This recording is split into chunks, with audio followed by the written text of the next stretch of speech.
श्री रामकृष्ण देव का जीवन और संदेश इतना विस्तृत है कि उसे अल्प शब्दों में व्यक्त करना कम से कम मेरे लिए तो संभव नहीं है, परंतु एक आशा की वाणी उन्होंने स्वयं सुनाई थी। वे कहा करते थे, गंगा स्नान करने के लिए गंगोत्री से गंगा सागर तक प्रत्येक स्थान पर स्नान करने की आवश्यकता नहीं होती, किसी एक स्थान पर अवगाहन करने से भी गंगा स्नान का पुण्य प्राप्त होता है। इसलिए उनके विशाल चरित्र से यदि हम किसी एक गुण, किसी एक पक्ष पर भी यदि अल्प विचार, यदि कुछ चर्चा यदि हम कर पाए, इसका मतलब होगा हम श्री रामकृष्ण के जीवन का ही स्वाध्याय कर रहे हैं। और उस एक गुण के लिए भी हम निर्भर करेंगे स्वामी विवेकानंद जी के ऊपर, जिन्होंने घोषित रूप से भले ही श्री रामकृष्ण देव की कोई जीवनी नहीं लिखी हो, परंतु हमारे सैकड़ों आश्रमों में हजारों भक्तों द्वारा प्रतिदिन गाए जाने वाले संध्या आरती स्तोत्र के रूप में एक प्रकार से स्वामी जी ने श्री रामकृष्ण देव के जीवन को ही सूत्र रूप से आबद्ध किया है। और उसमें से एक ऐसा गुण जो विशेषकर आज के इस शुभ दिन भक्तों के हृदय में उल्लास जगा सके, भक्तों के हृदय में उमंग ला सके और विशेष रूप से प्रासंगिक हो, ऐसे एक गुण पर हम चर्चा करेंगे। देखिए, एक छोटा शिशु भी अपनी माँ की गोद में यदि स्वयं को सुरक्षित समझता है तो इसका एक ही अर्थ है, उसे पता है कि अपनी सारी भूल त्रुटियों के बावजूद माँ की गोद एक ऐसा स्थान है जहां उसे आश्रय मिलेगा, और यह प्रवृत्ति मनुष्य में आजीवन बनी होती है। इसलिए भक्त भी ऐसे भगवान की कल्पना करता है, ऐसे ईश्वर की कल्पना करता है जहां अपनी सारी भूल त्रुटियों, अपने सारे मानवीय दुर्बलताओं, अपनी चारित्रिक अक्षमताओं के चलते हुए भी जहां वह निसंकोच रूप से शरण ले सके। और इसीलिए इसी गुण को व्यक्त करते हुए विवेकानंद जी श्री रामकृष्ण देव को एक सुंदर उपमा देते हैं, भगत शरणम। अब यहां एक प्रश्न हो सकता है, संसार में तो जो उच्च पद प्रतिष्ठित व्यक्ति है, जो शक्तिशाली व्यक्ति हैं, वे अपने अनुयायियों को, अपने अनुगामियों को, अपने शिष्यों को आश्रय दिया ही करते हैं। श्री रामकृष्ण देव किस प्रकार के शरणदाता थे, यह प्रश्न मन में आ सकता है।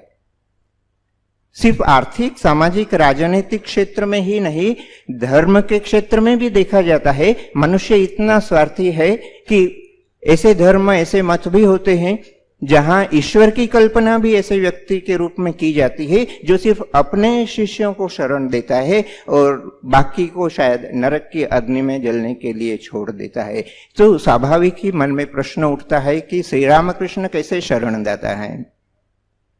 इस पार्थक्य को, श्री रामकृष्ण ऐसे शरणदाता नहीं थे, इस अंतर को, इस पार्थक्य को रेखांकित करने के लिए विवेकानंद जी और एक बहुत सुंदर विशेषण का प्रयोग करते हैं और कहते हैं निष्कारण भगत शरणम। यानी कि श्री रामकृष्ण देव की शरणदाता की भूमिका में किसी प्रकार का कोई स्वार्थ नहीं था, वे निष्कारण रूप से शरण देने के लिए तत्पर है। परंतु यह तो हुई सैद्धांतिक चर्चा। आइए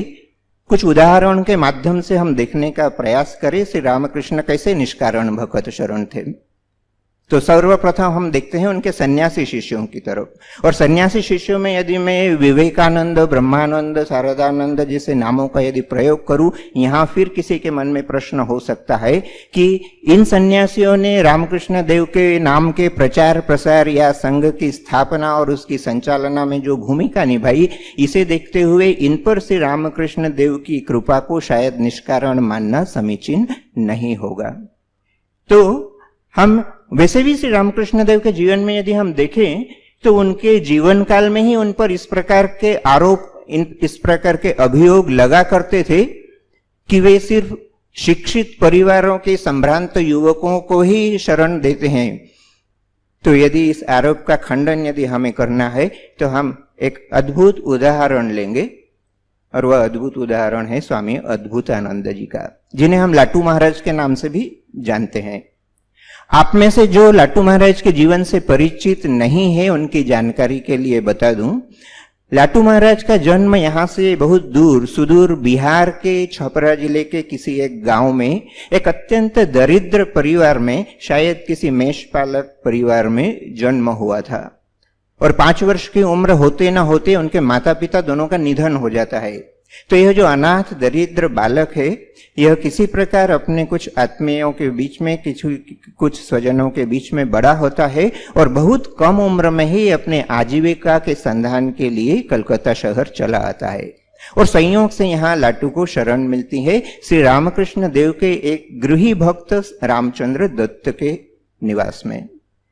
परंतु बालक की सरलता और बालक का जो विश्वास था, वह श्री रामकृष्ण देव को आकर्षित करता है और रामकृष्ण देव स्वयं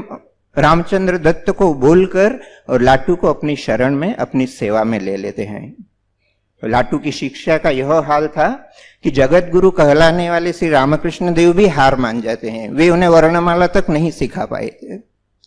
तो बाह्य दृष्टि से यदि देखा जाए, विवेकानंद इत्यादि शिष्यों के साथ लाटू का जो अंतर है वह जमीन आसमान का अंतर है। एक अज्ञात कुलशील संपन्न बालक, अत्यंत दरिद्र, जिसकी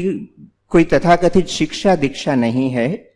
इस प्रकार के एक बालक को श्री रामकृष्ण देव अपनी निष्कारण भगत शरणता के चलते न सिर्फ अपने चुनिंदा सन्यासी शिष्यों में स्थान देते हैं, बल्कि उन्हें आध्यात्मिक दृष्टि से यदि देखा जाए, अध्यात्म ज्ञान, ब्रह्म ज्ञान, तत्व ज्ञान, ईश्वर ज्ञान, किसी भी नाम से आप देखें, तो इन सब क्षेत्रों में श्री रामकृष्ण देव ने उन्हें विवेकानंद इत्यादि शिष्यों के समतुल्य किया। और यह एकमात्र श्री रामकृष्ण देव की निष्कारण भगत शरणता के कारण ही संभव हुआ।